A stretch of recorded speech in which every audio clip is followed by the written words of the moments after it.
Praxis Fighter X by SparseGameDev is a retro shmup for Pico 8. Let's give it a look.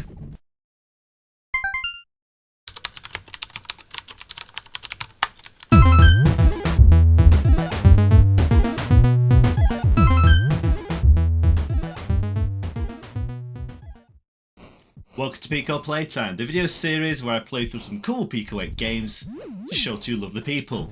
Oh, look at this for an intro. Today we're playing Praxis Fighter X by the developer called SparseGameDev, also known as Eric Billingsley. This intro is outstanding, I love it.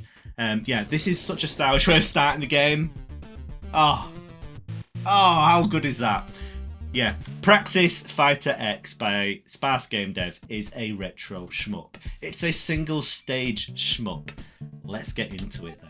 So when we press play, we get straight in there. I've actually put auto fire on. I'm going to pause the game because, look, there's all these different options and things that we can customize our game with. We can turn score pop-ups on or off if you want a minimal experience. We can turn auto fire on or off, kind of. It's complicated. It's not really complicated. Basically, if it's on invert, it just fires automatically unless you hold fire, and then it doesn't fire.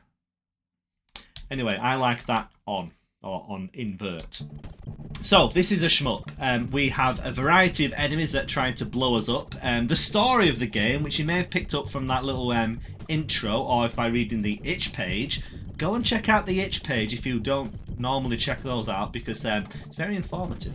Anyway, the story of the game is we are fighting this evil militarized police force who are defending a toxic waste dump for some reason. We're trying to destroy the toxic waste dump because we are the protagonists in a Saturday morning cartoon from the 90s. No, we are trying to destroy this toxic waste dump because that's just what we're told to do.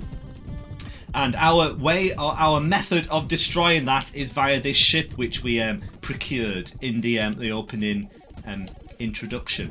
So our ship then, we have got a lovely spread shot which you can see me using there. We have also got a bomb, or the bomb attack I should say, because it's not, you've got as many bombs as you want, which is really nice. Normally in games like this, if you have a bomb, it's a limited use thing, which is no fun. I want to blow things up. Let me blow things up, game. Yeah, the bomb is really good at blowing up ground targets. Something that really makes this game stand out on Pico 8, I think, is the fact that it's there are so many ground targets. It's not typical. I haven't played any other Pico 8 games I can think of where there are so many ground targets in a kind of top-down shmup like this. It's really nice. That's a pretty good score. I'm going to game over. A little bit about the scores. Let's talk about this high score screen then. Okay, so that wasn't a good high score, in fact. I should have carried on. Yeah, at the end of any game, the game will massage your ego by letting you enter a high score, whether you've earned one or not. I didn't earn one then, but it makes you feel better. This PowerPoint fan managed to get second place on the high score table, which I'm pleased about. But yeah, we need to try and beat that. Probably not going to beat it though. Yeah, the way that the scoring works then, if I start a new game, we have a combo meter over on the right hand side. Now we can kind of build that up by blowing up by defeating enemies, and the higher we can maintain that combo meter, the more points that we get, and that may have something to do with unlocking power-ups later. I'll hopefully be able to show you that, maybe. If we fire a bomb, then we pause firing momentarily whilst the bomb falls. However, the bomb does a lot of damage and can blow up a lot of enemies. So there's a kind of risk-reward thing going on there for whether to use the bomb to blow up certain enemies. The bomb's very good at taking out these police vans, these stationary ground targets. I think that's what what the game wants you to use it for. And you may notice that we get a big boost to our score combo when that happens. So yeah, use the bomb on things. It took me a while to get into the rhythm of using the bomb, but I think I'm there now. I'm certainly better than I was when I started. This is a very hard game. It's got a very steep learning curve, as you would expect in a shmup like this. I'm going to continue because I want to show you more of the game, and that score's rubbish, so let's continue. The continue system then. When you run out of lives and you have to use a continue, when you run out of lives, which I'm doing very quickly, the game doesn't just put you back to exactly where you left off. There's a kind of checkpoint system. So certain areas of the stage that have got some particularly nasty enemy formations, those are probably just before the next checkpoint. So you need to kind of... Those are some nice kind of bumps in the difficulty curve, I think. You need to learn those enemy patterns to get further into the game. Oh, it's so hard to talk about this game and play it at the same time without just dying like that. I'm checking my high score each time, because when you continue, your high score would get reset. So if you do want to use continues, it's a good way of seeing further into the level, and it's a good way for me to show you further into the level, but you're not going to be getting any high scores, my friend, unless you can suddenly get better at the game halfway through the stage, when the stage gets a lot more difficult. I think the bomb attack, the fact that you can use the bomb attack kind of repeatedly, and the way that there is a lot of ground targets, it kind of reminds me of Jamestown. A really, really good kind of modern shmup. Not sure if it's... I don't think it's 10 years old yet. Maybe. But yeah, it reminds me a lot of Jamestown, which is a really good shmup. You should give that one a look if you've not played it. After giving this game a look, of course. Yeah, in Jamestown, you have a kind of alternate fire that you can use as much as you want. And it's all about mastering when to use which attack. Oh, the bomb is so satisfying to use! The game has got so many graphics. I did have a quick look at the cart, and there's a lot of data compression going on in the cart to fit all of these graphics in. It's not like your regular Pico 8 cart where you can look at the sprite sheet and look at the enemies. It's all been kind of mashed together with some compression, which is no wonder, because this is a single cart game and it doesn't look like one, does it? There are so many graphics in this game. I mean, there's kind of... I'm not sure how many enemies there are altogether, but there's a good selection of enemies. 5 or 6. They're all very nicely animated. Oh, this Chinook helicopter thing. Oh, it's difficult, that one. It always gets me, that. Yeah, there are quite a few different enemies in the game. It's all nicely animated. The background, the scenery is very detailed, and that's kind of animated as well.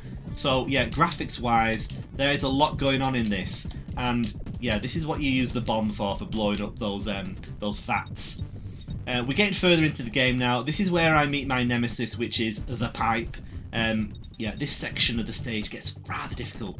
These gunships that turn up, they're quite nasty. The drones with that kind of green electric force field thing, they're quite nasty. Those bigger helicopter drone things firing all those bullets, they're nasty as well. Lots of nasty enemies in this section. Oh, this is so tricky. Use the bomb. Use the bomb. Oh, man.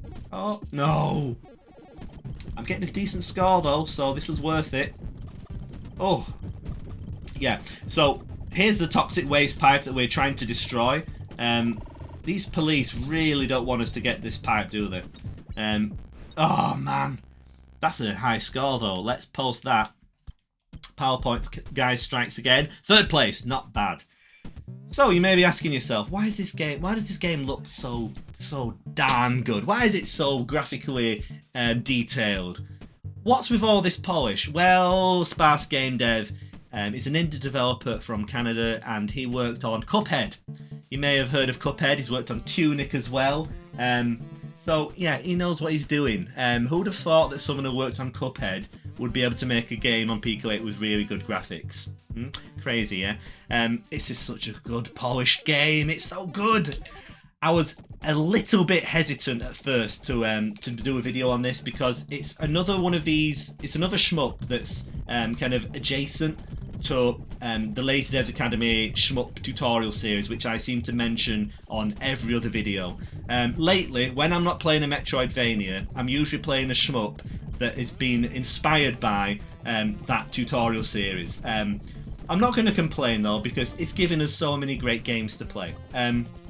Now, SparseGameDev says that he didn't really kind of follow the tutorial as such, but he did use it for kind of inspiration, I suppose, and kind of planning out what would need making in the game and kind of avoiding any pitfalls, I suppose. It's damn good, isn't it? And the music, I haven't even mentioned the music. How good is that music? Yeah, just general presentation, this is great. And all the little details, all the little bits of animation that have been crammed in, the cool sound effects. A nice little subtle feature that I didn't notice at first is, as you move side to side, look how the camera pans. Isn't that nice?